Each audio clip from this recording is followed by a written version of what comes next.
Ankita murder case, जिसमें आरोपियों से 2 दिनों की पूछताछ में अब ये खुलासा हुआ है कि पुलकित ने हत्या के अगले दिन मोबाइल नहर में फेंका था ताकि वो अपनी कहानी साबित कर पाए।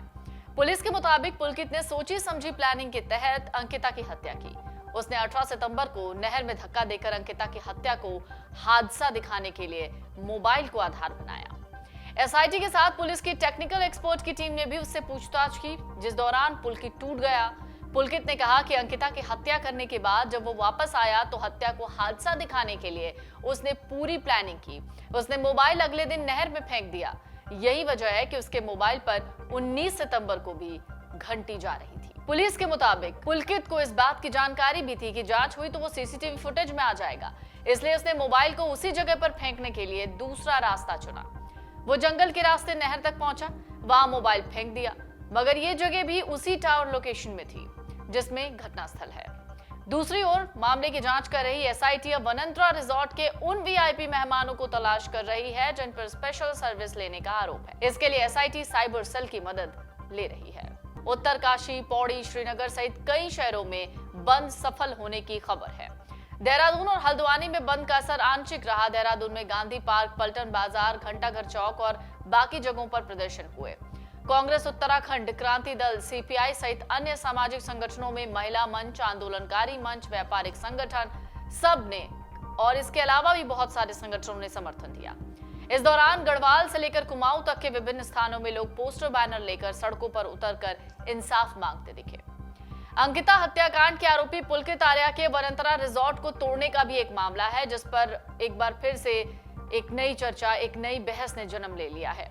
लोक निर्माण विभाग के सहायक अभियंता ने दावा किया कि जिला पंचायत सदस्य उमरौली आरती गौड़ ने जेसीबी मंगवाई थी।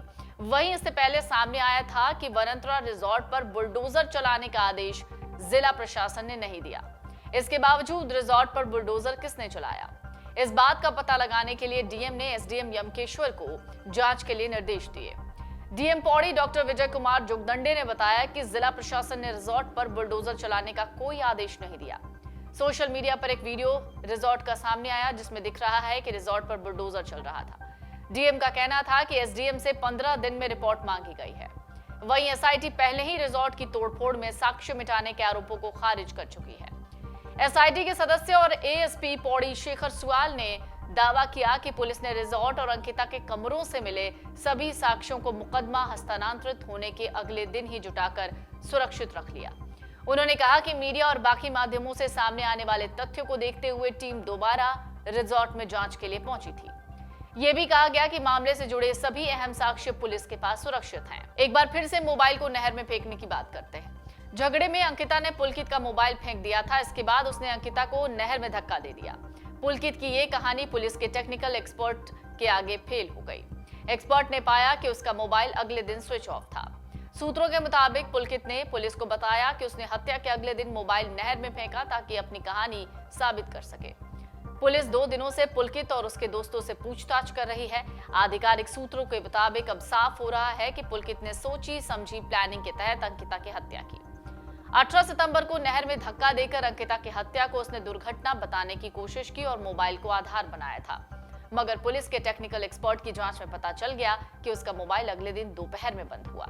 शनिवार को एसआईटी के साथ पुलिस की टेक्निकल एक्सपर्ट की टीम भी मौजूद थी। उसने पुलकित को सामने बिठाकर इस बात के प्रमाण भी दिखाए। सूत्रों के मुताबिक वो कभी हाँ तो कभी ना करता रहा, लेकिन बाद में बताया गया कि अंकिता की हत्या करने के बाद जब वापस आया तो कोई कहानी बुननी थी ताकि यह हादसा लगे, इसलिए इसने ऐसा किया और मोबाइल अगले दिन नहर में फेंक दिया। यही कारण है कि मोबाइल पर 19 सितंबर को भी घंटी जा रही थी। सूत्रों के मुताबिक उसे इस बात की जानकारी थी कि जांच हुई तो सीसीटीवी फुटेज में वो आ सकता है।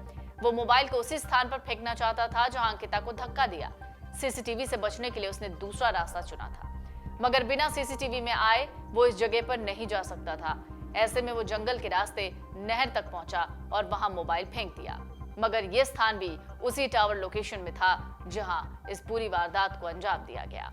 फिलहाल एसआईटी हर एक एंगल की जांच कर रही है। पुलकित से भी पूछताछ हो रही है, जो दोस्त हैं उससे पूछताछ हो रही है, रिजॉर्ट के जो पूर्व कर्मचारी हैं उससे पूछताछ चल रही है और लगातार नए खुलासे हो रहे हैं। डाउनलोड करें अमर उजाला ऐप और पाएं खबरें लगातार।